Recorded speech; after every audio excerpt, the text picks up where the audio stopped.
Are you having a drink? Jane, it's the holiday season. Of It's course I'm having a drink.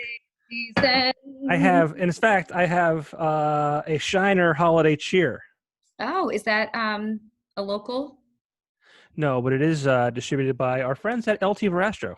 Oh, okay, very good, very good. I am drinking a Trogs, something haze. Uh, Trogs is in is it, Hershey. It's another Pennsylvania brewery. it is. It's fantastic there too. I was there last year. I couldn't get there this year because of COVID. I But know. Ugh. I know, Jane. That's a huge glass, by the way. I know. Well, you know what? It's a huge Jane, glass. I actually have some Trogs in my cooler here. See, so you said you packed a cooler, and I decided that's probably a good idea because Yeah. the last one of these I did with Mike Lillo went 2 hours and 20 minutes. I'm hoping this doesn't go that long. Not that I don't want to talk to you, but that was a long time. But I do Right. have, No, absolutely. But I I, couldn't like let it be like, hold on, can I go get a beer? So I was like, I'm gonna I pack know. a little cooler here. Yeah. But But no, we're gonna keep this to an hour because we want people to watch it all the way and listen all the way through, right? sure, of course, of course. Right on. Right But on. I've got some Trogs. I've got the double blizzard, Oh, yeah, hell yeah. and So now, yeah, this is fine. I have a Mad Elf. Hazed. Oh, Mad Elf. Okay. Yeah. I can't do the Mad Elf, like that's a DUI. That's a problem Are you there. driving right now? Well, if you recall, I say DUI anytime you're drunk enough to do something dumb. That's a DUI, Which is most of your life, right? pretty Maybe much. not these days. Not these days. You're grown up now. I'm very adult these days. I'm a mom. Yeah, mom of two, right? I am. I'm a mom of Oh, two. crazy. Crazy. It's I got crazy. I got a daughter named Louise who calls herself Wheezy, Wheezy? like the rapper. And Sure. so yeah. I got Wheezy and Livy. So yeah, no, I'm a mom. I'm a mom. But I Yeah, I swear mean, it was like yesterday that we were partying in Wilkes-Barre. it feels like yesterday. And it also feels like an eternity. And that's why I wanted to do this was because, the weekend are such like a short-lived experience for a lot of people, including yourself. Jane, you were an account executive at the Weekender for a whole year, 2008 to 2009. Yep. Made it a whole year. Clear. But But it was I like think, the coveted place to work. So remember, like I was 22 and came in working with like Times leader executives, which like sounds good on your resume, but like I'm watching the Weekender people and they're like having fun as a job. yeah. So I was like, hell yeah, I'll go over there. Yeah, so let's start there. What were you doing prior to the Weekender? You just said you worked at the Times Leader. What were you doing over there? I was That assistant sounds boring as fuck. publisher. So the Times Leader had recently been purchased by local investors, and they brought in Richard Connor, who was the publisher, believe it or not, like when I was born in Wilkes-Barre, and left the area, had done a bunch of other things, and they brought him back. And this is weird, but I was babysitting his daughter on a Saturday, and he was like, "What do you want to do with yourself?" And I said, "Marketing," and I like chatted him up, and he was like, "Call me Monday morning. I want to interview you." So I did show up to this interview, and he's like, "I need somebody who's going to work between this marketing agency I hired in Scranton and our senior executive team. I just need them to be like the go-between. You start tomorrow." That So sounds like Rich. yeah. Yep. So I did, and it was wild because, like I said, like my first day, even like I reported to Scranton at LaBelle Murray, who he had hired, Helen LaBelle, Mm-hmm. who was like, it was baptism by fire. I mean, within a month, I was standing at PNC Field speaking to 5,000 people about our partnership with the Philharmonic with a microphone on the field. Like it was crazy and fun and wild. But then newspapers weren't doing so well. And the first thing to be cut was marketing. Don't say that. Do Well, they not say weren't. that. They live It in was fear tough. of loss.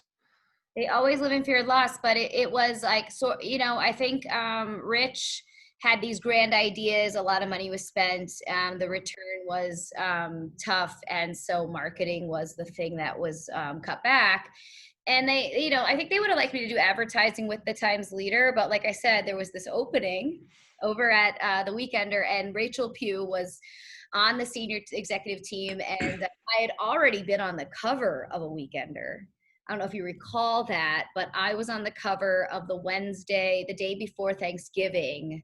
So that would have Oh been yeah, you were like laying with the gift cards, right? And you had the 2007. hood, It wasn't gift cards, it was credit cards credit waiting for, cards. The yeah, same, Black they're the same Friday. shape. The same shape, Jane.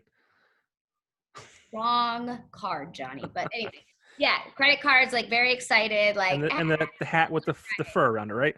yes. I Yes. also, prior to that, dressed up as Elton John and went down to the Kirby and played the piano for a big promotion. Rachel had me dressed as Elton John. Yeah. So you were just like our mascot almost. It was the mascot. It was the mascot. So I was really excited to come over to the Weekender at that point. And you were like, I still remember, I mean, it was intimidating because you were like Johnny Weekender. And like, I was like, I'm going to prove I'm cool enough here. Like, this is going to be fun. But like, it was a tight crew over there. You guys were Yeah. like family and I was the newbie. But you fit in so well. I mean, you're Yeah. You're a Looney Tune, right? I immediately fit in very well. Yeah. I mean, as long as you have a good and appropriate joke and you can like, hang and drink a beer. Yeah, I was in. It was great. Yeah. Awesome. It was so fun. You're right, though. Yeah. It was such a close knit family, and it was so sad when people would leave. It was almost a double edged sword because people would leave, right? Mourning. Right. You guys were like still like mourning, like the old days. And I was always like, oh, I'm new, but I still think it's fun here. It's still really fun. Because you kind of like I left and I was only there a year and you guys would be like, man, it sucks. Like Jane left. And I was like, man, I really miss, it was fun. It was, we can get into why it was fun, but I explained that job to more people than any of the jobs I've ever had. And I want to get into that too, because I feel like every person has their own story about why it was fun for them. But yeah, it was such it was sad to see people leave, but like it was also cool to see who would come in next because we never had like, well, I shouldn't say we never had one that didn't really fit in because there were a couple that I won't say, but yeah, it was always an exciting time. It was an exciting time in my life in general. That's why I wanted to do this. Yeah. But yeah, so you came over in 2008. What were you expecting? Like I said, I was in such like a professional corporate like world over where I was. And I was like, yeah, I want to do this thing where like we're gonna get out there. You're kind of like a radio personality. It's like you have radio personalities, you have television personalities, and we were like this tabloid magazine personality. And there are like, various bars that like you go to in Wilkes-Barre. And like this sounds dumb if you're not from a small town like Wilkes-Barre, but like when you know the owner of X bar and you're like, I'm going to tell you like these deals and I'm going to help you get more people in there. I mean, it was just a really exciting time. And these businesses needed us as much as we needed them. So you're like in there talking to this person and you're like, you also realize like you're totally bullshitting with a lot of them. You're like, all right, come on, like get this done. And like in the beginning, it's like this nerve-wracking thing. I'm this new person. I don't understand it all. And then after a while, you're like calling people on their shit. And you're like, come on, get a bigger ad. Come on. You got that band coming in. You need this bigger. I always laugh though. Like what I was not prepared for was the back of the Weekender. That is the story I tell like everyone. I'm like, here I was, this like St. Joe's graduate. Oh, give me a break. Give me a break. I'm working for the publisher. I'm doing big things on the square. And then I go to this thing. And next thing you know, I'm sitting in Wilkes-Barre outside of a massage parlor, waiting for the guy in the white Mercedes to finish up. He goes to his car, and then I come with a girl with just a top on who hands me a wad of cash. Yeah. And you're just like, thank you. So I don't know how that stuff works. Like I dealt with the same thing you dealt with, but like I still, to this day, I am very curious as to how the process works, right? Like, and I'm kind of almost insulted. Are you talking about like placing an ad in the Weekender? No. The actual massage and then the. I don't understand it either. Like I was like, yeah, what just happened here? And like, they'd be like, yeah, come get the money. And like, so you'd show up and you'd sit there and then they'd be like, hold on. And then next thing you know, like, you're like this man, who looks like well-dressed, is driving a white Mercedes, blah, blah. And like, he's like sneaking out, and then I'm sneaking up, and it never smells good. Like, it never smells good. It's like a array of ethnic food, but not in a good way. And you're just like, and this girl smells like a combination of sex and cigarettes. And you're just like, okay, like this guy like needed to come here for like, I don't know, back massage. Sure, if that's what you want to think. I don't know, but I just know they lived on our ads. Like, God forbid, you'd think like, oh, these people, like people are coming in. It doesn't matter. They're not looking in the back of the Weekender for the special. They probably know their spot. You missed one ad. Like that massage parlor was calling like, we missed the ad, blah, blah, blah. It's like going to affect their business for the entire week. Like they live, like, who are these people? And then you'd have like the strip club owners who would like bring a stripper with them to the Weekender to like pay me. And like those people like had no teeth, these women like almost had no teeth. And you're just like, people are paying to go in there. And then this guy's credit card is like decline. And like, he's like, just run the ad, I'm good for it. And he's like, get my Beamer. And you're just like, well, like, Rachel said no. And then like I hide behind Rachel, like, I don't know, he's here.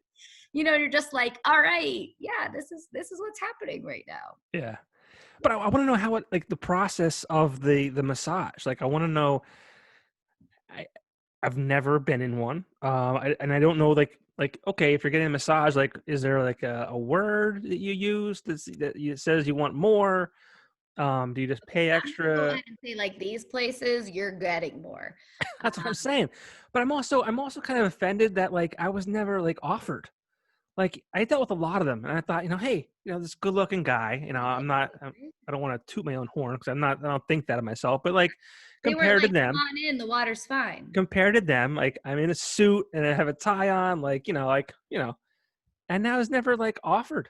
It's probably better off. It's all about the money. I'm telling you right now, it's all about the money. I think if you were like, hey, I'll cut you a break. They'd be like, all right. I'll give you a free color. I'll take care of you. But they were really, these people were all about the money. Like every dollar now, like every semen infested dollar was counted in your hand. Like it was like, and you're just like, oh God, like taking it from them. But like, yeah, it's all about the money. But I think that it is like expected, I would assume. But then sometimes I'm like, are these people just actually paying? Like, this is the naive part of me. Like, are they actually just paying to like look at this girl? And like, couldn't they do better? Well, I think what happens is like, you do that because they're not going to tell on you, right? Like if you were to like do that with someone you knew or that you would see more often or whatever, like, or it might run into your. Johnny, I told you I was going to talk about this. This is Be careful. Prior to Tinder. Okay.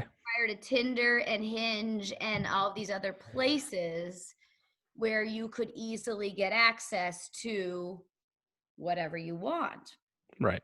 And so I guess, yeah, because like, like back in our day, like some of them, like I can't remember, Elite Massage or something it was, they even had billboards. So like they were making bank. Like they were legit, yeah. You're like, wow, holy shit, there's a lot of people going to these. But like today's day, I don't think those, I don't know, I haven't looked in the back of a Weekender in a while, but like maybe those don't do as well because today you could literally like put yourself up on like an app or 5 and be like, yo, I want a massage, if you know what I mean. And you're like, well, maybe that's what they're doing now. Money for it. You don't need to exchange money for it. There you go. So I'm in the process of a divorce. And so I'm like just newly on, it's okay. I'm just newly on Hinge and Bumble, right? So like, do you know about the dating apps? Probably not. Because I know the names. You said Hinge before. That's new to me. I'm Marriage is great. I hope yours works out. Marriage is amazing. People are really great. But like, if it doesn't work out, let me tell you about these apps. So first of all, you have Tinder, which like everyone knows Tinder. Tinder's like, I just want to get laid. So is that what that is? Basically, that's the initial swipe right, swipe left. So swipe left, you don't like them. Swipe right, you're into them. If they swipe right on you, you match and you like can meet up. Now, like you could like see some people are like looking to meet their soulmate, and I'm like, why are you on this? But like, I've looked at them all. Hinge is a little more datey, but you might get some people. And Bumble is the woman makes like the call. So it's like, I'm on it. I see Johnny Popko. I hit like, yeah, all right, I like your picture. Now you have to like something on me. Now it says we match, but I have to like reach out to you first. So we can match or you can like me, but like if I'm like, yeah, I don't think so, we'll never connect. Well, it's kind of cool though for the guy, like in the sense that, you know where you stand. Right. So like Hinge, like, you kind of like match, get a message, and then like you could be the bitch who doesn't respond, but like on Bumble, it makes you the woman respond. Yeah. Here's the thing. All right. I've gotten now in the last like week, it's like this. This is like with the picture. And you're like, okay, that's a hand. And it's like 43 married male looking for a FWB. And like, I'm so naive. I'm like, FW. Fat, white, babe. Friend with benefit. Oh, that's okay. So this is a married man. So he's like this because he doesn't want anyone to know what he looks like. Sure. He'll text pictures if we connect. Or like exclusively polygamous male wife may join. And so like the first there's like this good looking guy, the sex pictures like he and his wife, and they're like, hi, she may be in for the play or not if you don't want it. Then I got like another one, like 34 male, 32 female, looking for our unicorn, somebody for her to play with, blah, blah, blah, blah. And I'm just like, oh my God. And they're like in my township, like, and I live in like a small little township. I'm like, who are these people? And they're like liking my shit. I'm like, this is a whole nother world. Yeah. Then that you sounds have like, intense. at least 1,000 guys who are like in pictures of the like everybody's at the gym all the time. Like, what are your hobbies? I'm at the gym. What do you do after work? I'm at the gym. And I'm like, dude, I don't want someone at the gym. I want someone drinking a beer at a corner bar. Like, what are we doing here? Like, and they're always like taking mirror pictures. Of course. It's corny though. Like sometimes I just want to be like, what? We won't match if ... Like you get these prompts. I don't know. At the gym. I don't know how we as men have not been able to adapt and like use better like pickup lines. I don't know, because like the guy at the gym has been used for my entire life. Like that's what they do. Like, or they'll message like women and be like, "Hey, I think you're hot," and if you don't respond, they'll say it again because my wife gets it. Right. Oh yeah. And then by the time like if you don't respond after like 5 times, they'll just like call you a bitch. Yes. Like that not doesn't work. Like, let's not screw this. Yeah. Then you get a lot of them like, just want to meet up. I don't want to text forever. It's like already on the thing. So you're like, oh, okay. Like, and like part of me is like, all right, that's fair. Like, like they're going to be straight up, but it's so funny. And now there's like a new thing you hit, like, how are you willing to meet up? Willing to meet up socially or willing to meet up socially distantly with masks? Like that's actually like a prompt you can put on your dating apps. And it's just like, what world do we live in? I'm pretty sure I'm thankful that I never had to get into that world. Yeah, it's weird, and because of COVID though, like it's not like, the old days where you just show up at old time Charlie's. I don't know if it exists anymore. It does actually. Bar and like, have a drink and then like see someone across the bar, like, cause it's COVID, like you can't go anywhere. So you're kind of like stuck in this dating thing. And like, and the best part is like, everybody has like their like story too. And like, you just, freaking lunatics on this thing. And I'm on it. Well, Jane, I wish you the best of luck in that life. I hope it ends sooner than later, I guess. I don't know. But we won't get into it, but I'm sure you need some time to kind of, Yeah, I mean, well, yeah, absolutely. Let things happen, right? Yeah, I mean, yeah, it's more about like meeting people. And I think it's like, like I said, it's like one of those things you're just like, wow, I'm 36, I'm on this. And you think like, wow, if that existed back when we were in our prime working at the Weekender, like, can you even imagine? I mean, the best you had back then was like AAM and maybe Facebook or MySpace. Well, I mean, we had, I think Facebook kind of took off in 2009. I know I messaged my wife, Amanda, using MySpace. And then MySpace in Facebook were kind of together like for another year, and I think Facebook kind of took over as far as like the main source of social media for me, anyways. But yeah, I'm kind of glad that I don't have to worry about that. No, But best of luck. It sounds entertaining. it is entertaining. I'll say that much. We'll have to like get back on one of these like in like 3 months and see where you're at. I think update. That's what I keep saying. So a girlfriend of mine is getting divorced too. And I keep saying, they're like, we should make a podcast just about the experiences with these men. Some of them are just like, wow. You definitely should, because there are a lot of women who have podcasts that all they do is talk about, their sexcapades, we'll call them that. And they do very well. They have a lot of listeners because men are not smart. Join us in it as like the male side at some point, like, so this is what he said. And I was like, that's corny. And you'd be like, well, here's what he meant. Well, I just think it's funny that men like, oh, if I listen to this podcast of this girl talking about how she likes to do XYZ, then she wants to do that to me. That's their mindset, I think. Oh my God. Yeah. No, it is. It's an interesting time in the world. Yeah. So now that we've gone way out in left field, let's go back to the Weekender. Started there. Most interesting part was obviously the back pages, but obviously there was a lot more to the Weekender than just that. What are some of your experiences outside of the the massage ads?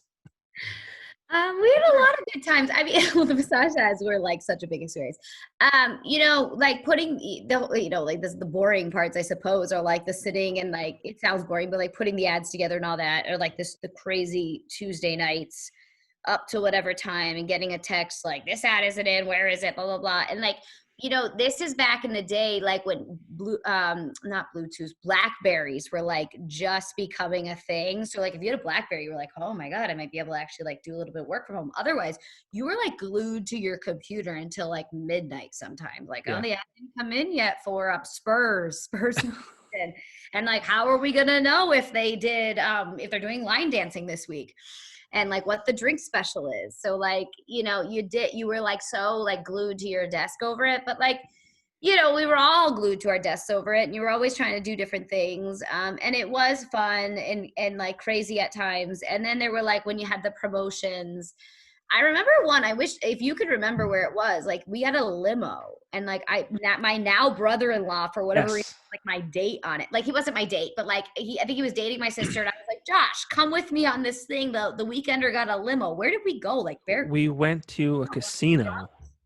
What Mount casino Airy? was Mount Airy? Must be, because we didn't go to. It had to have been. Yeah, Mount Airy. I don't know why. And I don't know why either. I wish I could remember. No, I think we were doing some kind of outdoor, like not deck party, but I guess deck party. But like similar to that. We even had a limo. Like somebody sent us a limo, and like they were the kind of things that happened when you were at the Weekend. It was like, oh, we have tickets to, arena football. Like, and you're gonna run out on the field and hand out T-shirts, and then afterwards we're gonna drink beer. And it was like, my life is amazing. Yeah. What a crazy time. It's not a life kind of thing. It's not a life for a guy or girl with a boyfriend or girlfriend. That's for sure. I'm thankful I had like Rachel, like we will not mention his name, but like whatever, had this boyfriend during it. And like, to me, she was like such an adult and we were like the kids. And now I realize like, she wasn't that old. Like kids, like running this thing. That was the best part. You were like, oh, she's really got her shit together. And like, I'll tell you this right to her, like, what the fuck? No, none of us had our shit together. We were all like children in a lot of ways. And like, but like she seemed to, so it was like, oh, okay. Like, like mom, like she'd walk in the morning and we'd all be like, oh, Rachel's here. Yeah. Straight, sit up straight, whatever. But like, the odds were like, she was hanging out with her boyfriend till whatever time last night, probably was like hungover or whatever too. Like, but like we all like looked at her like that. And I remember we always talk about this. And my dear friend, but Aaron Fink. So like we do this big promotion at The casino at Mohegan Sun. Yeah, I'm loving this. The fact that we're gonna hear this during the day, and I can't even remember why we were there, but it was some kind of music thing. And for some reason, like Aaron was there and it was like dead. Like the casino was dead. And I didn't even want to go to it, but like Rachel was like, we have to go. And for whatever reason, like she wasn't feeling well. So she hadn't eaten. And then we started drinking. Like, great idea, guys. Of course, great idea. And like, I remember even like, I'm like in my, like, for some reason I think I was going to like a swim party. So I had like a bathing suit on underneath my Weekender shirt, like definitely planning to peace out right after this thing. But then we're like drinking. And Jim Bone, like I would love to know if that was even his real name. But I have no idea. He had like a show on Rock 107 or something, 97.9X. 97.9X. So like Jim Bone is there and this Aaron Fink and like, he's the Breaking Benjamin guy, blah, blah, blah. Like, so we're all drinking and then Aaron's like, we should go back to my place. So whatever, Rachel and I and Jim Bone and the lemon jelly guy. Dustin and his wife or fiance Amber. Yes. We end up all of us going back to, I think she was anyway. Anyway, yeah, she was. Yeah, we end up going back to Aaron Fink's apartment in Kingston and continuing to drink. And I remember being like, I'm fine. I've eaten. And like, we're like, and then all of a sudden like, Rachel was like, not okay. And we're like, holy shit, like she's drunk. And like, and I'm laughing, but at the same time, like, I end up falling over and like kicking Aaron Fink's Bose over. It was like a Bose speaker. And he's like, my Bose! And like Rachel's crying, laughing like more than anybody should over my Bose. And like Jim Bone's like, I'm leaving. And Rachel, like at this point, it's now like 3:45, maybe in the afternoon, like all of a sudden remembers she's hosting a family dinner. Right. At her house. And it's like, oh shit, I gotta go. Like my whole family's coming to my house. And I'm like, we've been drinking all day long. Like, are you okay? Oh yeah, I'm fine. So like Jim Bone ends up like driving Rachel home. Thank God. Ends up like hanging out longer. And like, oh my God. I just remember like Aaron was like, I think he said something like dumb, like life is sometimes tough. And I was like, yeah, life looks like it's sometimes tough. Look at this place. And these like awards you have on your wall. Looks like you're having a really tough time over here. Wah! And then I was like, this guy is gonna hate me. But whatever. Yeah. Time and like I think Rachel ended up like going home and her family put her to bed. Well, yeah. And wasn't her boyfriend calling her at the time too? His friend was calling her and like the worst, right? Because like Jim Bone was like a nice guy, but like he wasn't like the guy anybody was like hooking up with. But like it doesn't look great, right? Like Rachel's out all day, nobody can get a hold of her, and then like she rolls up with Jim Bone driving her home, and like her whole family is like sitting on her porch waiting for her, like, what are you doing? And then the next day she's like, Jane, what happened last night? And I'm like crying, laughing. Like she actually probably is like mortified that I'm even mentioning this. Like she's like really like, I'm upset. Oh my God, I don't know what happened. Like blah blah. Like I didn't feel well, so like I didn't eat. And I'm like, well, we drank a lot. And you just went 0 to 100. It was over. And like I don't know how that happened. So it was fun. It was crazy. Yeah, we had some great times. Like you like didn't know like where you were gonna end up, and you just like. And I think that happened a lot with the Weekender. It'd be like, we'd be out and then you'd be like somewhere and then you'd be somewhere else and you just like got there. Well, that was the best part of being young and that's what I always say is like the idea of like not knowing where the night would go. Like you would just like, you go out to whatever party or you can go to a bar, whatever it might be. And you had no idea what was going to happen. Like that's the sad part about getting old and, not sad. That's not the right word to use, but even like you and I, like, we became close friends. I don't think you were dating Amanda yet. I started dating her in 2008 in April. So like it was early. Oh, okay. So maybe she was still in school. Was she 21? Yeah. Well, she was still in school a lot. She was like, on top, in addition to going to school, she was also working. So I still had like, the ability to like go out and do stuff. Not that she would let me otherwise. My point wasn't that. It was like you and I, it was like 4th of July. I hope you remember this. On the 4th of July. And it was like one of those days where like, for whatever reason, like I like texted you, I was dating someone and like, wasn't like going well or whatever. And I was like, I don't know if I should like stay with him or not. And I was like, meet me at River Grill. And like, that was the best part I'd say about the Weekender was like, you didn't just work with these people. They like suddenly became like you became like a brother. And I was like, Mm-hmm. I don't know, just meet me out here. And then you and I sat there and like probably had one too many beers. And I was like, shit, I got to go to a family 4th of July party. And like the two of us were like, we could have drank here all day. We should have just like, fuck 4th of July. We'll hang out. But that was kind of like the thing. It was like, wow, like in such a short amount of time, we all became like so tight that you were just like, if you had an issue or a problem, like you came in and like we all talked about it. And like talked about like, I don't know, all kinds of things with our family and our, whatever was going on. So, I mean, I just remember that 4th of July sitting at River Grill outside bar and being like, Johnny, I don't know what to do. I mean, I don't know, like, God, and you're like, you're 24, 25, but you feel this like pressure of like, all right, I'm like having fun, but I should probably get my shit together. And like, if I could go back, I'd be like, girl, be 25, have a great time, slow the F down. But we were just, I don't know, you're just in like such a weird place in your life. Yeah, one of my fondest memories, and I wore the shirt in your honor. This is a Coors Light shirt. These are little mountains. We would go venting.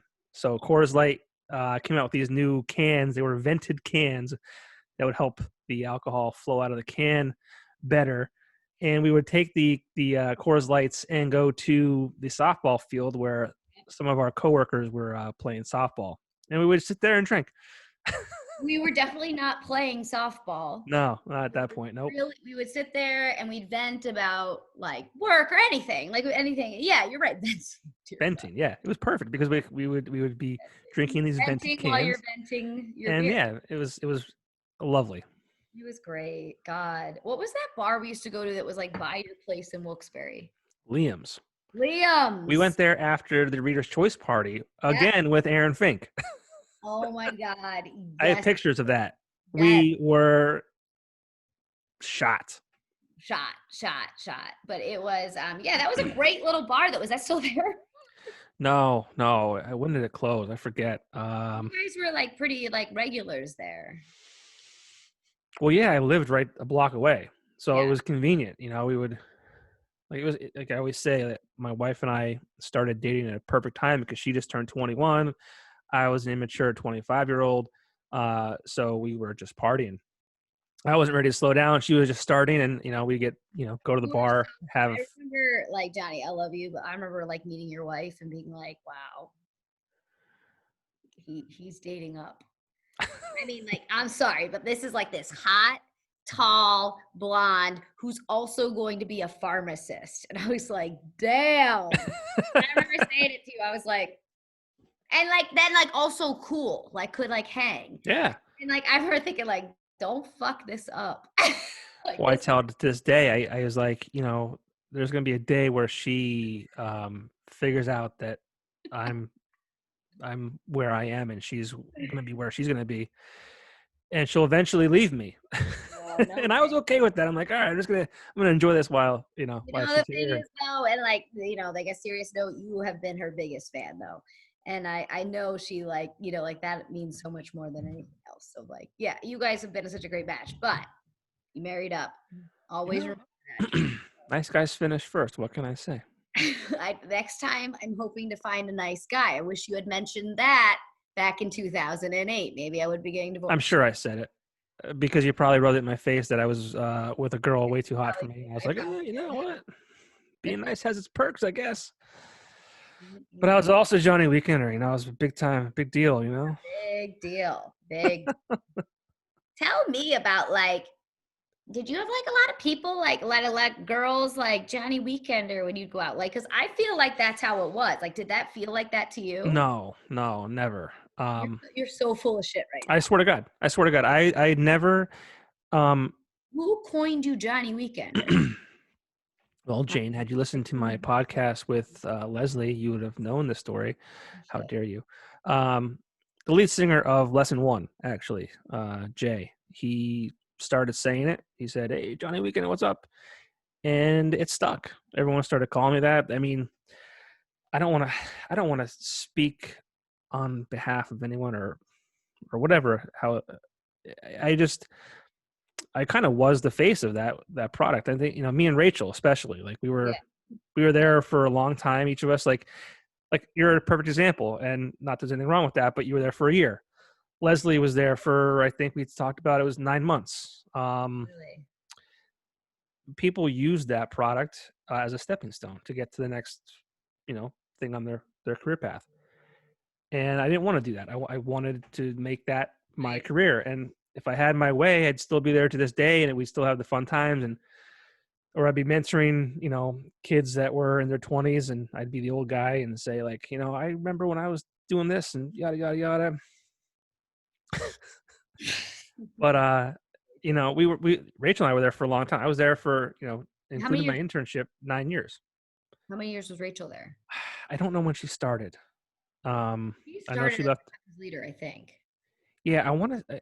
She was there in 04 when I was an intern, so I feel like had just started maybe. So she was probably there from 03 to 2012. So probably the same length of time. Yeah. Wow. But outside that, like, everyone kind of took a 2-year tour and they were on their way. So I don't know where I was going with that. Oh, you asked me about the whole Johnny Weekender thing. I mean, that's how it happened.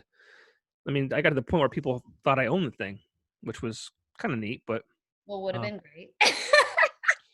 yeah, well, Jim McDonald, he's the one who started it. I'm hoping to get him to do one of these with me.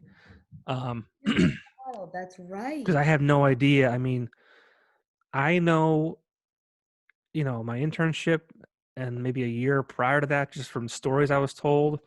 And Who then was obviously, the publisher of the Times Leader at the time? Or did the Times Leader owned it from the beginning, right? yeah. So when I started, it was Pat McHugh. Oh, it was. I'm still friends with his sons on Facebook. Oh, you know Liam? Yeah. Oh, Yeah. we went to high school together. Matt and Sean. Yeah. Yeah. Yep. Yeah. So that was Pat. He was. I don't know when he left. Liam and I have the same birthday. Oh, really? Mhm. Shout out Liam. He's funny. We used to party at my apartment back in 2005. I think he met his wife that summer. Remember Laura, who used to do my hair? Like, she did Amanda's hair too. Yes. Yeah, he's married to her cousin. Okay. We live in Florida. Yeah. Yeah. But yeah, no, I'm friends with all them. That's right. Okay, so I interned at the Times Leader. Oh God. Okay. 2000, maybe like 2000, 2001, and maybe 2002 or somewhere along those. And Pat McHugh was the publisher. Before, Yeah. I remember. It was funny too, because like, Liam, great kid, but he started. I forget when he started high school with us. Maybe 10th grade, 11th grade. Yeah. But he was a new kid, and all the girls loved him, and blah blah blah. And he dressed nice, and all these things. And then it was just funny to kind of work for his dad. So his dad was like sold the idea. Like, how did this Weekender come? Like, I actually don't know the story, but if you've already covered this, don't cover it. No. I mean, well, Jim McDonald. I don't know. Jim McDonald started the product in 03 or no, I don't know, 93. Oh. Yeah. So this is like. Goose came in Pat was there, but like the Weekender was already there when Pat McHugh was there. I assume, again, like this, it's before my time. I don't know. Like, I hope that Jim and I just connected on Facebook, so hopefully he'll, when I ask him, he'll respond. Well, hopefully, we'll see. That's cool. But I'm hoping to get enough of these under my belt where I can say, hey, like here's 10. Here's how much fun it is. Jane was the best one. Tell us. And Jim's a good looking guy too. He must have had a lot of fun back in the day. Yeah. Oh, I don't know that. Like, I think I'm actually friends. I don't know. I don't think I knew him well. Like, but we didn't. He wasn't there when we were there. I don't think. No. But like, I do think like he added me because I worked there. It's funny. Like, there's still like bands. I wish I could remember which ones, but like that, like wish me happy birthday on Facebook because like I sold the Weekender ads. And then like you remember there was like bartender of the week, and like I worked at Carrie's Pub in Kingston, so like yes, a picture of somebody and they'd be bartender of the week or whatever. Like like it I don't know, because I don't live in that area anymore. But like it was just such a community. Like that's really what it was like. It was like people like couldn't wait for the Weekender to come out, and like it's such a different time now. You have these social media where like things are instantaneous, but back then, and this makes me sound really freaking old when I say it like that, but like, it really was something that like, it was like first thing in the morning, like the rack would be empty by a certain point because like people wanted the Weekender.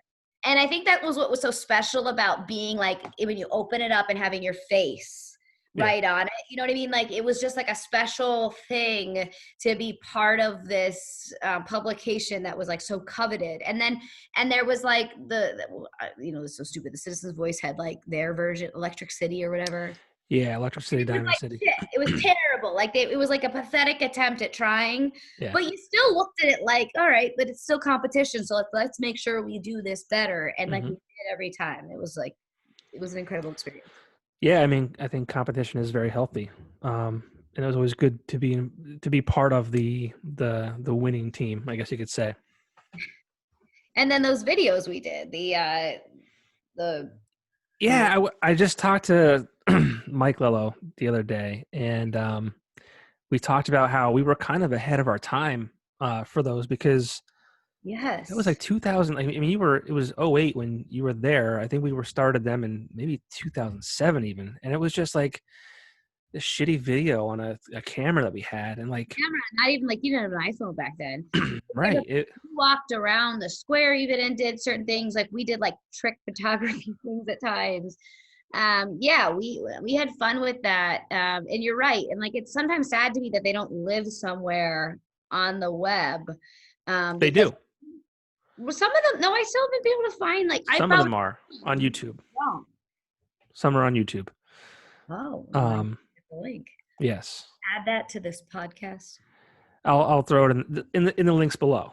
Make sure you subscribe and follow or whatever, however that goes. My 4-year-old now is like, Mom, subscribe. You got to subscribe to my channel. And I'm like, this is a problem that you're asking me to subscribe to something you don't even know. She's like, can't we just put a YouTube video up?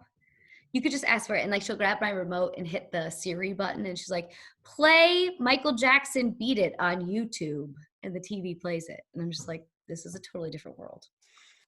Well, you were a big Michael Jackson fan, weren't you? I was a big Michael Jackson fan. So Murray's, Thursday Night Murray's, do you remember those? Thursday Night Murray. Oh, well, yes and no. Pictures. That's the one bar. None of us got DUIs is an absolute miracle. If we had Uber, the world would have been different. Oh, we would have been in bigger trouble. We were, I mean, seriously, but there was $2 pitchers of rum and Coke, $2 pitchers of Long Island iced teas, and Go-Go Gadget would play. And they called me, I'm still friends with the singer on Facebook, Billie Jane. I would like, what I felt like was an exact, precise replication of the Billie Jean dance. Sure. Which probably looked like a mess. Absolutely. But it was, I was a huge Michael Jackson fan. Dressed up as Michael Jackson several times. How do you feel now knowing what we know? So that was really hard to watch. I mean, I still love the music. Right. But I won't lie. Like I have friends who like, like love him and they're like, oh no, I still love him. But like, that was really a difficult thing to watch and like hard to dispute. Like, I mean, he clearly a very messed up and troubled person. I still appreciate the talent, but like, I won't lie. It was hard for me to even listen to him for a while. And like, the worst part was, like I said, like I have my daughters listening to him and they're like, he's so great. He's my favorite singer. And I'm like, oh, don't say that out loud here. So like, I mean, that's a tough one, right? Yeah. I mean, that special, what was that, HBO, was like very I forget. Yeah. Did you watch it? I did not. I don't know if I could. Oof. Yeah, I don't know if I could. What was more fucked up was the parents. It's like, that's what. And this like 20-some-year-old invited my son to sleep over, and my room was over here in the hotel, and their room was over here, and like I thought it was all fine, and I was like, yeah, I don't know if you get blinded by the fact that like, we're friends with a celebrity, or this is Michael Jackson. Like, we'll just ignore that. Like, I don't know. Like voicemails of him, like, "Hi, I miss you all," blah, and like, weird. Sound like weird. Like you'd be like, "This guy's weird," but I guess, I totally agree. You're like, okay, it's Michael Jackson. Like, I don't think we've had anybody as big as Michael Jackson probably in our lifespan. Like, you know what I mean? Like you get the Justin Timberlakes, the Lady Gagas, whatever, but like nobody was like Michael Jackson was like the God. And so like, I mean, I guess in some ways, but I mean, the things he did, and like all the stories were so consistent. And these poor like men were so messed up that you just felt like the fact that they even came forward. I mean, the one like you just swore like they were off themselves and they were done. Like it is like I agree. Don't watch it because that was difficult. What's sad, like, I mean, that kind of behavior breeds further behavior. And it's like, obviously Michael Jackson didn't have a wonderful life growing up either. But like, you know, I said before, it's not like I didn't care about children before I had a kid, but now that I have a kid, like, I mean, how can you do that to somebody? Totally different world. Like, I mean, they're so innocent and Right. like trusting and all that kind of stuff. Like, how can you do that to somebody? Like, it's disgusting. Yeah, it really is. It really is. And it's like a cycle, and like we should move on because this is like We should definitely move on. like, oh my God, we're getting deep. But I know like we're trying to like keep this short, but I'm gonna crack open one more beer. hey, you know what? I have all night. I'm off of work tomorrow. I've got nowhere to be. Too. And I mean, you're searching for the views. I'm searching for memories, Jane. Yeah. You know? Well, I will say, I don't even care. I'm gonna throw them right under the bus. And careful. my first engagement while working at the Weekender. I think You came out with me that night. Was it at like Tink's? No, I don't even think Tinks was around. No, we went to River Grill. I remember being at Tink's with him. Maybe that was before you got engaged. Where was Tinks? Oh, up in Scranton. Scranton, yeah. It was Tink's and Hardware Bar, and now it's Levels. Tinks with him? Yeah, I remember being outside. And I don't know if it was before or after. I forget. What were we gonna say? Well, I guess my point was like, like we were all so close, obviously, that like, I get engaged to my boyfriend at the time, Brian, who like, like I had been dating like through my time at the Weekender. And I think like we all had like kind of like jokes about, I think like I used to like travel with my like contact lens solution in my purse. And like people would be like, what are you doing? I'm like, well, you just never know where you're gonna end up tonight. And like I think they thought like I was just like ending up wherever, but I'm like, I have a boyfriend, like I just like carry it. But I like the big bottle was always in my purse. And like whatever, like I ended up like, dating this guy and like bringing him around. He was cool and like calling you up and being like, come out, we're gonna get engaged. And you and Amanda had been together like longer, and you were like, thanks a lot, Jane, you're kind of like fucking my world up because like like she's like like I'm not engaged yet, I'm not even near ready to get engaged. And I'm like, why not? You should get engaged. And like exactly a year later I was like, I'm 25, I'm like trying to build a career, like I could get married right now, like this is like a totally I'm like going this way. And like you were like, see what I told you, Jane, see what I told you. And like you were like nice to me, but also like, yeah, this is what you get. Why were you registering to get married? And I was just like, all right, like, fuck, I get it. Yeah, because you were living down in Wilkes-Barre too with him, right? Were you? Yes, but were you neighbors with Kevin? Kevin, yes. But was Rob a guy there at that point, or was Rob later? There was a kid named Rob. I forget his last name. God damn it. He was actually Man of the Year at one point in 2012. I don't know if Man of the Year lived next door because I would have been there. Well, it was like 2012 that he was Man of the Year. Rob, what the hell is his name? Later. It's not important. But yeah, I remember. So Kevin Fitzmaurice, who worked at the time, lived next door, and now he lives actually down the street from me now here. That's weird. Really weird. Like literally on the same street right down there. So he's here, and I've seen him since he has 2 kids now too. Good. We've all grown up. Yeah. So, I mean, are we done with the Weekender? Yeah. Are we done with the Weekender? I mean, yeah. I mean, like I said, I was there for a year. It was, a different experience for me than like your early years, because like I think like the world got a little different, right? Like you guys. The recession hit. I mean. What? The recession kind of hit that year. Yeah, you're right. The recession hit. Like like life like kind of changed. It was tough.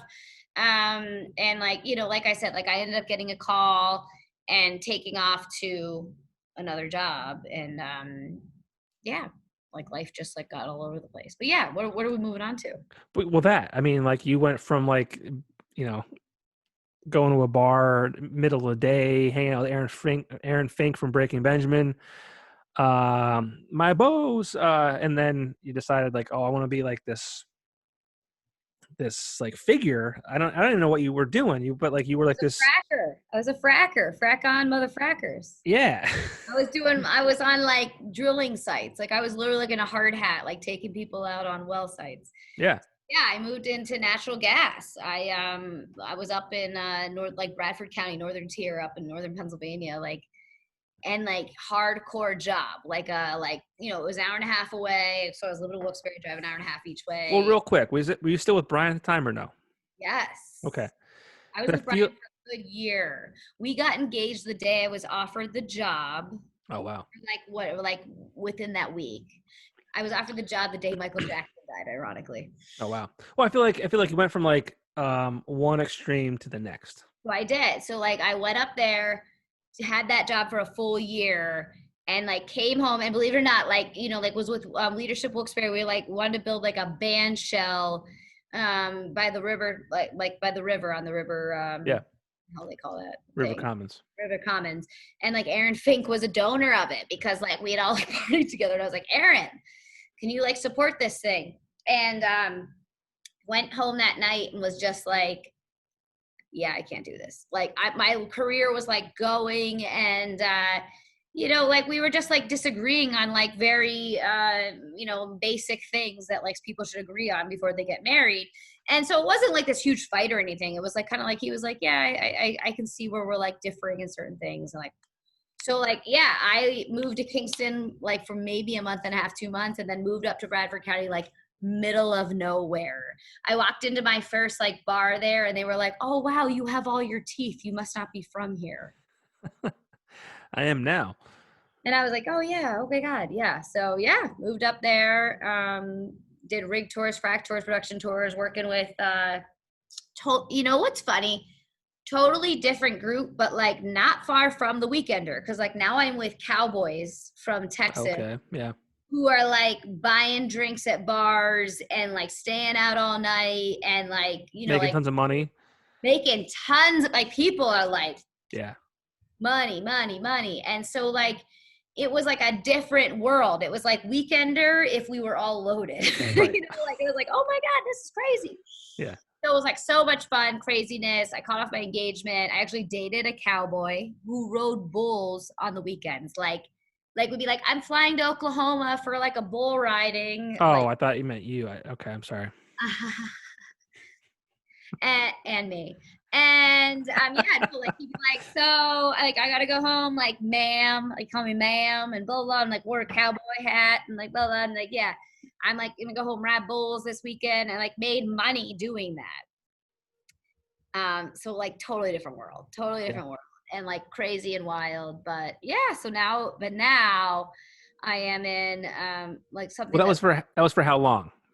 4 years. 4 years. Okay. 4 years. So like this is like unfortunately like what happens in my world. Like so like I said, like newspapers started like having a tough time, recession hits, newspapers are like hurting. Then I get into natural gas. Boom, boom, boom. All of a sudden gas prices fall, everything, like the company's now completely bankrupt. Oh, and the CEO, who was CEO at the time, like I was in their commercials on television. I was in their, you know, all that. He committed suicide because he was he drove his car right into a bridge. And I loved him. Like he would, like, you know, 12,000 employees, but he'd like come out to Penn State games and like knew me by name. Like I really loved him. And we get fired like George Clooney up in the air. Like you got fired? Oh, we all got laid off. My entire I don't think I knew that. Up in your offices and you see men in suits come in. My boss and all of my coworkers, not only my office, every office across the country. So it was like, they're like, made you come in, even if you were on like PTO, you come in, conference call. This is corporate America. Oh, we're here in the Athens, Pennsylvania office, here in Oklahoma, here in Austin, Texas, here in, you know, Denver, Colorado, blah, blah. And then a guy gets on, he's like, we've had a very successful last couple of years. Couldn't have done it without you all. Times are tough though. People are about to walk in and like, boom, people start walking in. They're like, you'll go back to your office, and my cell phone shuts down. Cell phone shuts off. You're like, and they're like, can people come to your office? Some of you may stay. Most of you will get a severance package, blah, blah, blah. And like, so we're all like taken down, like FBI agents on each side of you, like one at a time, sat down. It's like, as of today, your position no longer exists. Legal. Here's your couple thousand, you know, whatever. I got like 20 some $1,000, blah, blah, blah, severance. Your stock will vest today, blah, blah, blah. And then like, they literally take you upstairs, watch you pack. And then I drove a Chesapeake vehicle. They drive you home. So it was me, all my coworkers, like all of us, the entire department, 10 of us, and all over the country. And it was the most insane experience of my life. That's like movie shit. It was like a movie. And this poor, like, I think he was Australian guy is like, I can't even do an Australian accent, but he's like, where do you live? And like, I'm like talking to him and I'm like, I can't believe I just lost my job. And I'm like, oh my God, you missed the turn. And like, he's like, you know, like driving all over town. Like I'm in the car way longer than I should be with him because I can't call anyone because I got rid of my personal phone. So like I have no phone. I am emailing my husband at the time. Like I just lost my job and he's like in Center County doing something, you know, like I'm like, I just lost my job. I thank God kept a personal vehicle and like got in the car and drove to a friend's house, a friend I worked with. And I didn't know if he lost his job. Like you didn't know who lost their job and who kept it. Like I assumed my boss kept his job, but he didn't. So like, I'm like sitting there, like, you know, I drive up and his wife's at home. And I said, can I borrow your phone? Like, I need to call my parents. I need to call my husband. Like, I don't know what to do with myself right now. And as I do that, she's like, but where's Andy? Like, she has 2 kids who are like 3 and 5. And I said, like, oh, I think he must be safe. Like, I've been home for a while. And then like Andy's truck pulls up, but it's the same guy who had dropped me off driving. Oh, wow. So I'm like, of course, like have to like capitalize on this. So the poor like schmuck who like his whole job is to drive us all home. I'm like, hey, you again, twice in one day. And he's just like mortified. I mean, like, and this poor family, like that was their sole income. So they're like out of a job like that. And like, so the problem was like, nobody was from really Pennsylvania. So like everybody left, everybody fled. So my boss now lives in Houston. I loved him. And like, he's offered me jobs there. Like Andy, my close friend, lives in West Virginia. Like everybody went somewhere else. That was tough. Actually, Rory Sweeney, who used to work at the Times Leader, worked with me. We all lost our jobs together. So yeah, that was terrible. I took some time off for a couple months and then I ended up doing healthcare philanthropy. So I worked for the hospital there, fundraising, which like was okay, but it was like, you know, small healthcare system. It was like, I don't know. It was small town, small idea, small everything. And like, you know, fundraising is like fun, but not, you know, it's like not like the best thing in the world. And it's hard healthcare system. So did that for like a year and then moved to Harrisburg. And I have been with Feeding Pennsylvania for 5 years now. And what do you do there? I am the executive director. So the nonprofit was formed in 2011. I'm only their second executive director.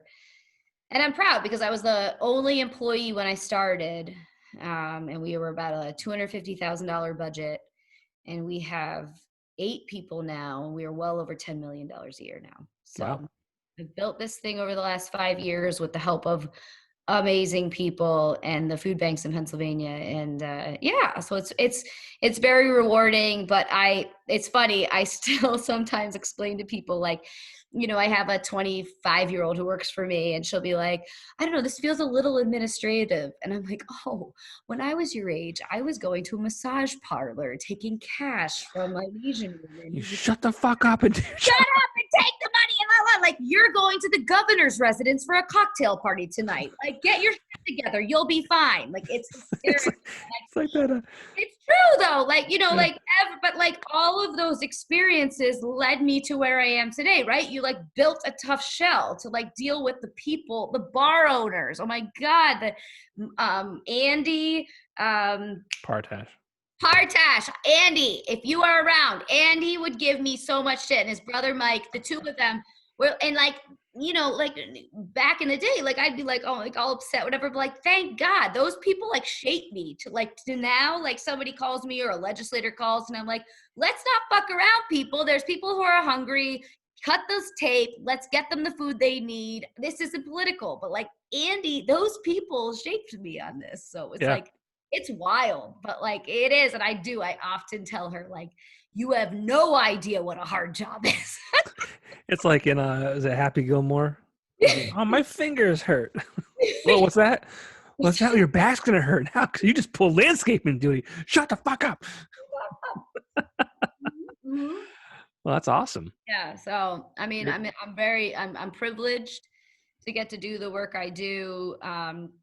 It is crazy to think back about the Weekender, and I think like there are people who think like, oh, that was just a fun job. There's people like, just got to party, but like no, like you really did learn like some crazy life skills and like humbling life skills. And then like people who like, like Rachel and you and Steve, like, I mean, you're people you can run into again and just be like, catch up, like right where you left off. I mean, it is incredible. It is an incredible bond to work with people like that. Yeah, I'm actually friends with just about everyone except for maybe a couple. You want to talk about it? Do I? Yeah, let's do it. I don't know. Yeah, fuck it. Why not? Therapy. Let's talk. You mentioned Steve. Steve was a really good friend of mine. I met a lot of great people there, people that I still talk to this day. And like doing this has been an amazing thing for me. And it's like, of course, I want people to listen. I assume that people who actually worked in the Weekender will be the ones who like watch or listen to this, right? Right. But if I hope others do, just because like, to kind of maybe take them back to what the Weekender was, or maybe it's someone who just like maybe heard of it in passing and kind of get a glimpse into what it was. But I mean, people grow up, people change. With Steve and I, it was really bizarre actually. I've actually tried to reach out to Steve to clear the air, so to speak. Wow. Yeah, a couple times. This is probably going back a couple years now. So Steve and I, I got him the job at the Weekender. How did you guys know? Because of bands or something? Well, yeah, he lived in the same apartment complex that I did. He was in lesson 1, so I mean, we lived together, we partied together, a bunch of different things. And Steve was a good friend of mine. And when I say I got him the job, I shouldn't say that because I wasn't like, he was like teed him up for the job. Yeah, I mean, he was and is very talented. Designer, photographer. I will never take that away from him at all. He was a photographer at my wedding. #blessed. Marriage is great. Everybody should get married. Use not any day photography. No, don't do that. Hope that you get divorced. Shit, he did mine. So like, yeah, I mean, I found out the designer that was there, Damien, he was leaving. He and I were good friends. And I was like, shit, like I don't want some asshole coming on in here. And I remember calling Steve up, and this is before Damien even gave him his notice. I called Steve up. I said, listen, get your shit together. Get your resume together. Like at the time he was a teacher at, I think, Galucci Music, teaching guitar. I said, get your shit together.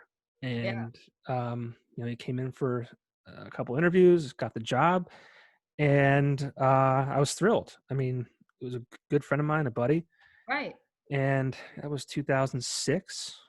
And I think 2000, and he was a photographer, right? So he did weddings in the past, and I think it was 2011, I want to say. Because he stopped doing weddings, he wanted to get back into them. And he had done weddings under Not Just Any Day. And I said, it's a cool name. Bring it back, dude. Like, start your own thing, or at least on the side, And I offered to help. And, he kind of launched it back up. We were doing, I shouldn't say we, because I wasn't doing the photos, but he started doing weddings on the weekend. Like we would do, You came with him when my ex-husband was running for office. And you I don't know if I came with him or if I was just there to support you and your ex-husband or soon-to-be ex-husband. I don't remember.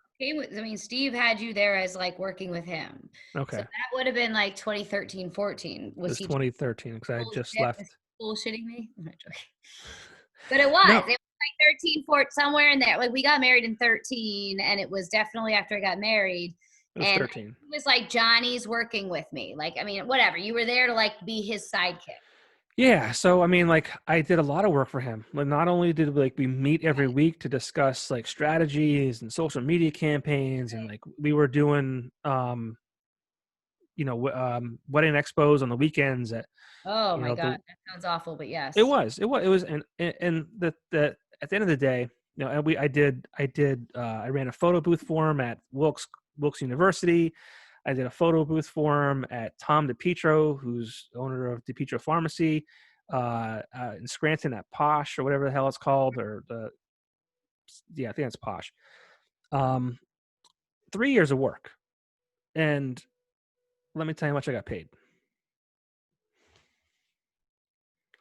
$0, right? So, I mean, the idea was like we were just gonna, do all this, Right. keep putting the money back into the business, and maybe eventually one day quit our full-time jobs and make that our full-time job, right? Oh yeah.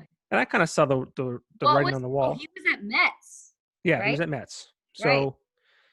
So we were still doing stuff together. I remember we went and picked up the freaking photo booth from some R&L delivery like truck place up in Sounds the shady. Piston, whatever it was. No, it was one of those I know, I'm kidding. yeah.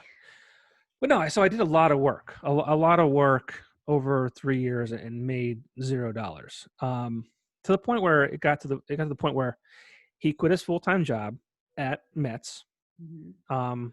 without even discussing it with me. And not that he had to. I will always say, I mean, that business in general was his. I mean, I was just kind of along for the ride. I kind of used I think I still have on my phone how many weddings that I actually signed for him. And there were people to this day that say we would have used him had it not been for you, right? Right. Wow. And I was the one taking the phone calls, sending emails, writing up the contracts, getting them signed, yada yada yada. And one day he just decided he's going to quit his job and do not just any day, full time. Okay. It's fine. I mean, But never mention it to it was you. strange, but I mean, hey, It dude, it's your wasn't like, business, no, I'm gonna quit tomorrow. right? It was out of nowhere. Like I think I saw like a Facebook post. But you got, wait a minute, Facebook post. You guys are meeting weekly. Yeah, You're yeah, meeting weekly. And so the Facebook post goes up and you're not like, dude, yeah. I mean, we met yesterday. What's up? I think towards that part we weren't like meeting weekly at Okay. that point. I'm trying to think what year that was. It was 2014. Yeah, 2014. I think is when he quit and did this. Like towards the tail end of that. So he just did it and kind of like didn't need me, I guess you could say. And I remember we did a wedding expo at the Scranton Cultural Center, and we wrapped things up. I remember being outside, and he said to me afterwards, because I kind of was like, what the fuck's going on here, right? And he's like, well, Amanda Ditmar, she's our photographer and designer, and she brings this idea to the table, and so brings this idea to the table, and so does this, that, other thing. And he basically said, like, what is it you say that you do here? And I was like, I think we're done here. I think we're You done said, here. is that really the way you I didn't responded? I didn't say anything. I was like in my mind, like I was like, wow, this kid is out of his fucking mind. Legit. You're out of your fucking mind. So if you're watching this or listening to this, you're out of your fucking mind, right? And this is the things I wanted to tell you when I tried to talk to you, right? We'll get to that. So I was like, at the point, I'm like, well, I'm fucking done. Like, this is crazy. Like, This is in person. this is in person. It was outside the cultural center. Yeah, we just got You done just doing stared at him. yeah. What does it say? What is it you say you do here? So that was 2014. Last time is that the last time you saw him? No, actually, because originally he was going to be like, I just kind of wrote it off. I'm like, okay, you know what? We're done. It's not a big deal. It is what it is. Kind of shitty, but let's move on. At one point, and I forget, I don't know if there was, I don't remember the timeline, because initially when I got engaged, I had asked him to be in my wedding because I was in his. That's how close we were. Like, I helped him move out of his apartment in Wilkes-Barre into his home in Wyoming. I helped him paint walls in his house. I helped him grout tile in his kitchen. Like, we were friends. Like, we were like, that's why I was like kind of really taken back by all this. But What year did you get married? I got engaged in 2013. I got married in 2015. So Wait originally he was gonna. a second. Let's just point out here that I was engaged twice and married before you actually got engaged. Well, Jane, you're not smart. Yeah. Noted. Jane, so it got to a point where like my wedding party was like stupid big, and I wanted to add Amanda's brother to the thing, and at this point it was out of control. And Steve's like, hey, you know what? I'd rather just photograph your wedding, man. Like, let me do what I'm good at. Like, I'll do the day. Like, invite your brother-in-law or soon-to-be brother-in-law. Like, yeah, that's cool. I'm like, dude, that's great. Like, awesome. Right. Like, did the wedding.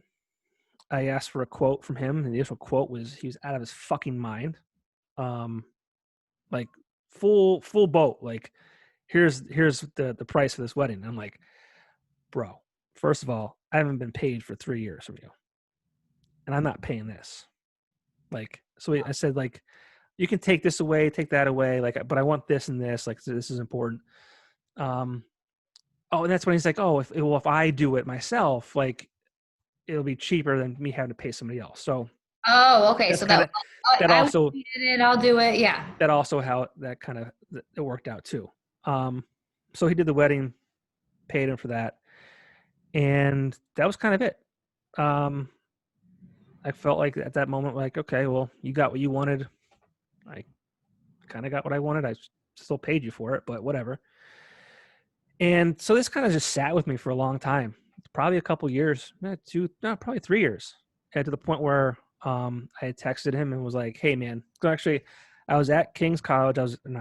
Wilkes University. I was a guest on a radio show, and I actually saw him and his wife and their kid walking across the street. And I was like, you know what? I'm tired of fucking feeling all this animosity towards this kid, right?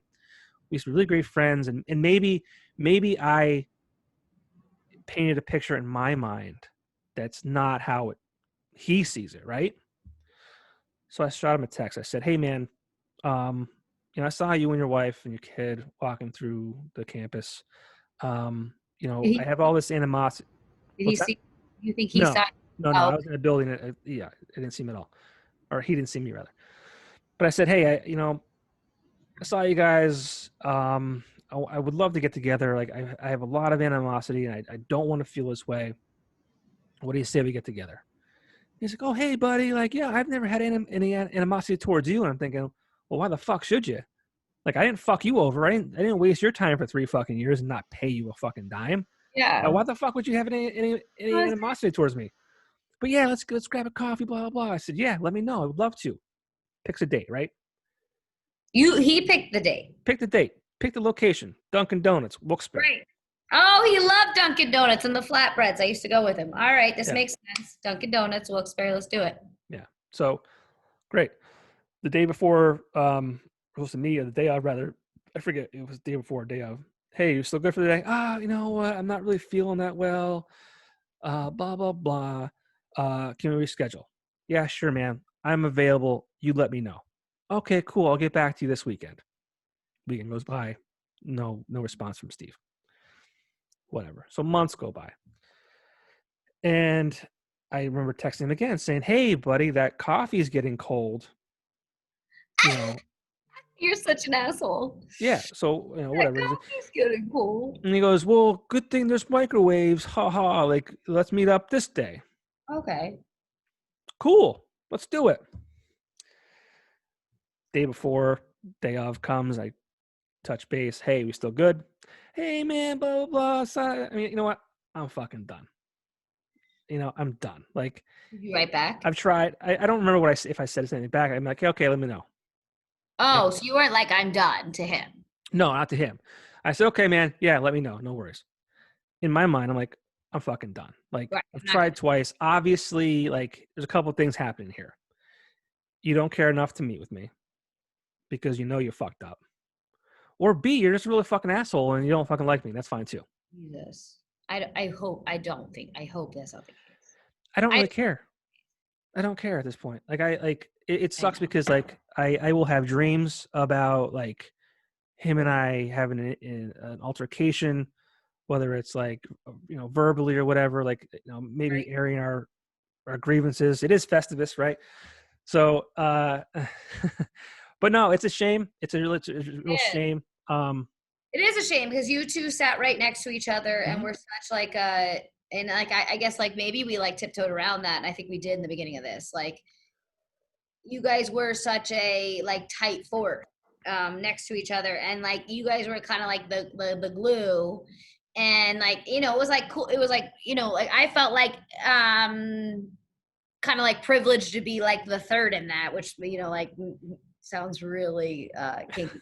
I'm not trying to be kinky at all. Like No. I feel like I was like a bro with you guys. Like it was you two were the tightest, and then it was like I could sit there and like laugh with you two, but you two like had a bond, and like that's upsetting to me to know that. It's Yeah, very. and he was there for I guess 6 years. So he was Oh there a my while god. too. So Yeah. between And me, like, Rachel, he did my wedding, like I yeah, said, and you were with him at my mhm, husband or my soon to be ex-husband's political event. And like, like I just felt like, wow, like that friendship is forever. So, yeah.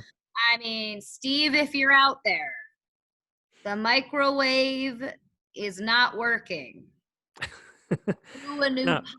Brew a new pot. yeah. I mean, it's unfortunate. And Really the funny thing is, never I've run heard into a person though? what's that? Not run into him at all? I have not. I saw him one night at a show. It was a benefit show back in 20 maybe early 2019. I forget what year it was, but at Big. that point, but I had been drinking. I'm like, this is not the place or time to. Oh, let's talk about this real quick. So he came to my bachelor party. Okay. Comes to my bachelor party, Atlantic City, 2015 May 2015 bachelor party AC. Because he was going to be in my wedding, but things didn't work out. Like, but he's still going to be a photographer, whatever. I remember getting drunk and kind of saying the things that I've already said to you about my feelings about the situation, all that kind of stuff. I'll say this out loud in tears. So keep this in mind. So I too much to drink, Okay. emotional. A guy who I consider a really great friend, I felt like he fucked me Yeah, you're over. like opening up. Was he Yeah, drunk too? no, no, he doesn't have fun. But I so No low blows. I'm kidding. whatever. I'm kidding. I'm kidding. So that happened, right? I Yeah. remember the next day I woke up and not embarrassed, but kind of like upset that I was like I let myself be Well, you're that just like, yeah, vulnerable, I'm mortified about. Yeah, yeah, I but get it. also like what I said to him was I meant everything I said. It You was just did. the wrong place and time to do it. Okay. And so that was Person or kind text? of so that's like, hey, obviously I'm upset by what's going on This here. was a text or in No, person? this is in person. It was the next day. Oh wow! And what did he respond to that? Oh, I think he like gave me a hug and was like, it's okay, buddy. Yeah. So that was like kind of another solidification of like, okay, fuck you. Like you don't care about me. Like, because if you did, like obviously, like, You said some deep things. yeah, like again, it's I let my guard down, Wow. said what I needed to say, and I said to him the next day, I'm like, I meant what I said. It wasn't the right time to say it. Right. Like I remember So I said I picked shitty timing, but like it still like came from like an honest place. It's yeah, yeah, like yeah, I was drunk and maybe it was like a little dramatic, but it was like absolutely what I was feeling. yeah, yeah. So, like I said, again, I reached out a few times. But Um, he was at your wedding. he photographed it. Yeah, And then like you yeah, guys like never hung out again? that was it. Wow. That was it. Like I Like said, what and I happened? reached out, and like it's funny because like I don't wish him any ill will. I would never wish anything bad to happen to him. Of course not. But it just But for I mean, him to like, what do. about when your son was born? Oh, he actually texted me when my son was about to be born. He's like, "Hey, congratulations," because his son is actually a year younger than mine by a couple of days. I think his son mine's the 27th, so his is probably like the 22nd or something like that. No, I think I talked to you when she was in labor. I I did. don't Texted her. know. I did. I did, Johnny. I totally forgot about this. I was like, hey, what's going on? You're like, oh my God, we're actually here. Blah, blah, blah. Yes. Oh, my wife. Yeah, your wife. Yes, you Your did wife. text us. Yeah. I did, which is Yeah. like so funny. I think that, okay, we're going to end this soon because Okay. I'm not going as long as Lolo. But I think that is the epitome. I know you're like trying to get to like the crazy times. That is what the Weekender was, right? Like crazy times where we were like finding ourselves, making mistakes. Somebody there accused me of being gay. Nothing wrong with that. Nothing wrong with that, but like, you know, like trying to like figure out like who you were and like taking like people who were like judging you on certain things or whatever, and like you're in this young phase of your life, and then like some of us anyway, and I'd say like Rachel in some aspects too. I would say like you and Rachel particularly are like people who you like years could go by, but like something big is happening in your life, whether it's a birth or a death or a marriage or whatever. And it's like you don't feel weird about picking up the phone and calling or texting because like it's a bond and like you can't describe it. And that doesn't happen everywhere you work. And I can say that now because like what? Weekender to Chesapeake to Guthrie to, you know, I'm on my like, you know, third company since there. And it is a special bond, I think, that most people will never understand. Yeah, I mean, you were and are like the sister I never had. Absolutely. And I honestly like, you and Katie and Janelle, you Yeah. were all that for me. And like I didn't even work with Kitty. Isn't that so weird? Like, I know. I mean, I know who they are, but like we weren't even that close. That's how like people walked in the door, and it was just like, okay, this is this is the next person that's going to get us to where we're going, and Right. it's like, welcome aboard. You know what? Buckle up. We're But getting you're nuts. also in these formidable years where you're like, personal shit is going on, and it like, you know, you don't always get that with like your coworkers, but like we were all like living it together. And it was, yeah, it was just an intense time and an amazing time. And like, I love that I am going through one of the worst experiences of my life. And somehow, some weird way, I have reconnected with you twice in the last year and like been able to like completely unload about these things. And it's like, yeah. Well, it's funny because I think we're both going through Yeah. moments of our lives, the most terrible moments of our lives. Yeah. And you've experienced what we're experiencing. Yes, I did. Yeah. I hope that's okay for Totally fine. Totally fine. Yeah, it's Might be even another episode. yeah, yeah. If you want to. One of these days, I would. we'll do a follow up of where Jane is in 6 months. We could do a follow up and do all that, but I don't mind going into some of that if you want to. It's up to you. I think I've been going into it too much, which causes me to have like. And you're a podcast, you mean? Yeah, actually, yeah. I mean, it got brought up with Mike. Oh, okay. It got brought up with Leslie. I mean, for those of you who don't know, my wife and I have experienced 3 losses in 12 months of trying to have a second child. Obviously, it's not something easy to go through. But I wish on anybody. I know that you've experienced. I have experienced infertility. I was lucky to not experience. Oh, right. Not that that's but I any have easier, but my best friend in the world. No, well, in some ways it is, I think. But it is an interesting thing to look back and as a woman think like my body is failing me. Like the thing I am built to do, my body is failing me. And like, why can't I just get this right? And you cannot control it. yeah. Right? Like, you can like try to control, you can like try to eat well, whatever, but like you really can't control it and you're just feel like a failure. So like I understand it. And and like I said, like it's like literally so many people I know. Mm-hmm. And like so many close people with the losses and at IVF and the whole thing, the whole gamut. And it's like so annoying that it's like not talked about. Well, I mean, so There's a couple things. I keep saying this, and I'm going to keep saying it, I guess, because for two reasons. My thought is, I feel it sucks that women have, for so long, women have been made to feel as if it's, like you said, it's embarrassing. You feel like a failure, and then when you're going through it, you shouldn't talk about it, right? Nope. Yeah, And nobody wants to be like a sad person. Yeah, we're that's not okay. And I hate talking about it in this way because I'm a male, so I don't reproduce, like, I don't have the baby. I don't carry the baby for 9 months. I don't do any of that. And I don't have that instant connection that women do when you find out that you are pregnant, right? Mhm. So I feel like an asshole when I talk about it because, like, oh, who's this jerk off talking about, No, a you should woman not being. go that way. You should not go that way. I, But well, yeah, I just want to make that clear. I don't. I know, But but you yeah, but I if I get can it. be a voice, if I can help Well, open I up think, the like conversation. with opening up, I remember like finding out I was pregnant with Louise, and there was no heartbeat at the first ultrasound, and they were like, "You should prepare for miscarriage." And like anybody who knows Oh, my week, sure.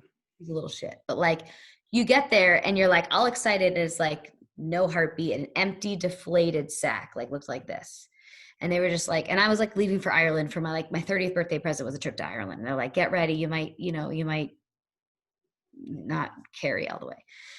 And so like you're like going on this trip and you're just like, oh my God, blah, blah. And like I was like, don't tell anyone, like my whole family, don't tell anyone. And my dad, I remember saying to me, he was like, Jane, even if this doesn't go through, of course we're gonna tell our family, like we're gonna be here for you.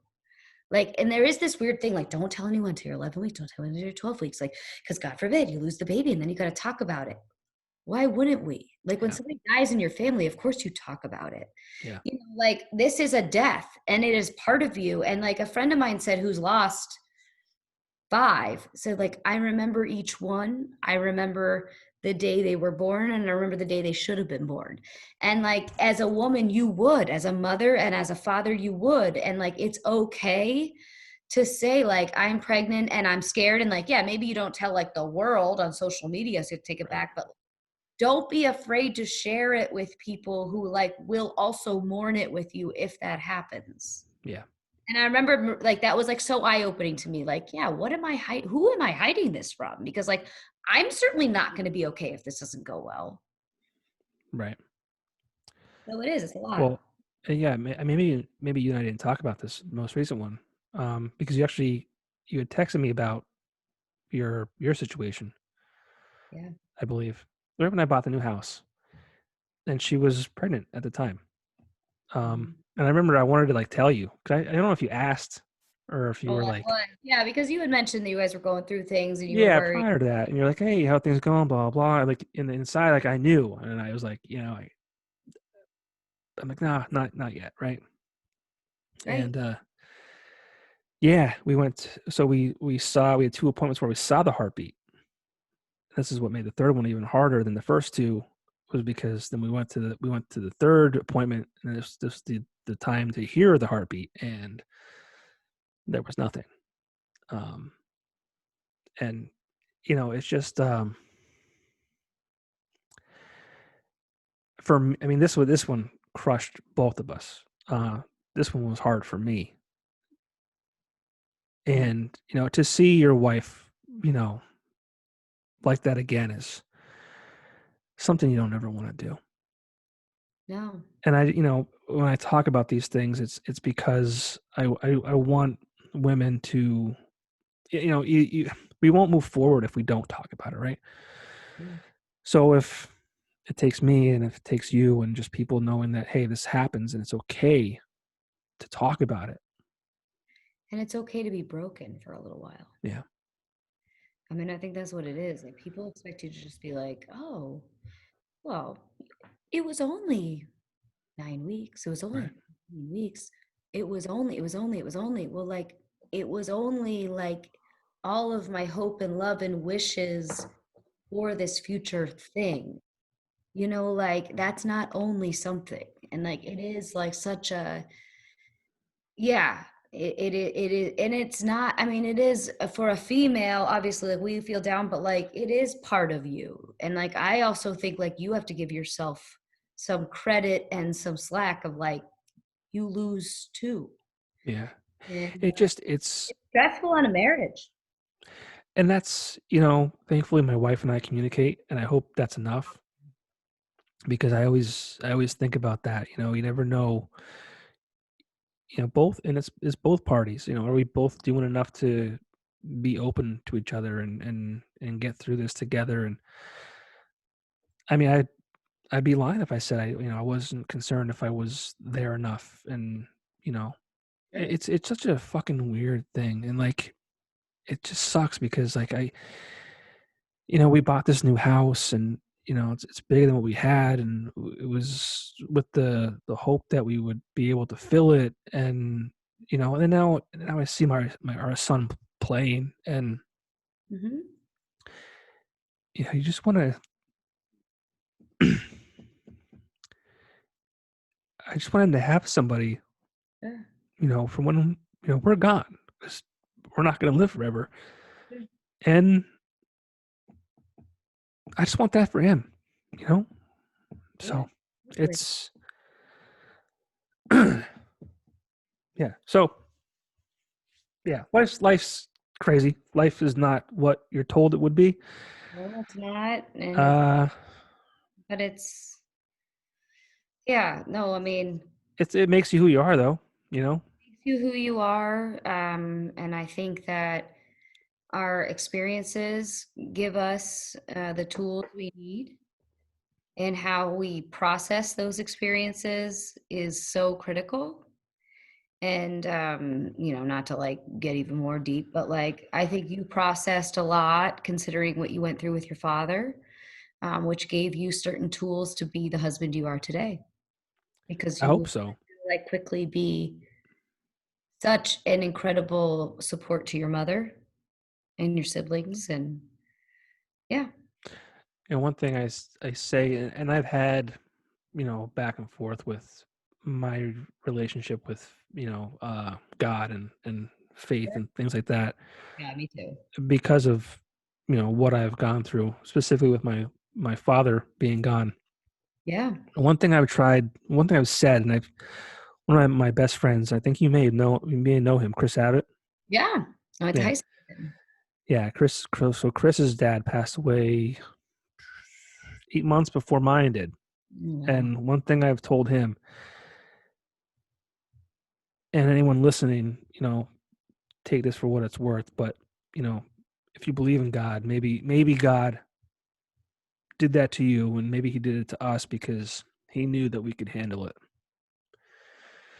And maybe this goes the same way. My wife and I have I think, a strong, healthy relationship, and, hopefully we can continue to get through it. Absolutely. But I mean, not everyone can get through those things, and it's not saying that they're weak or that they're, whatever. It's just sometimes people don't have the foundations others do.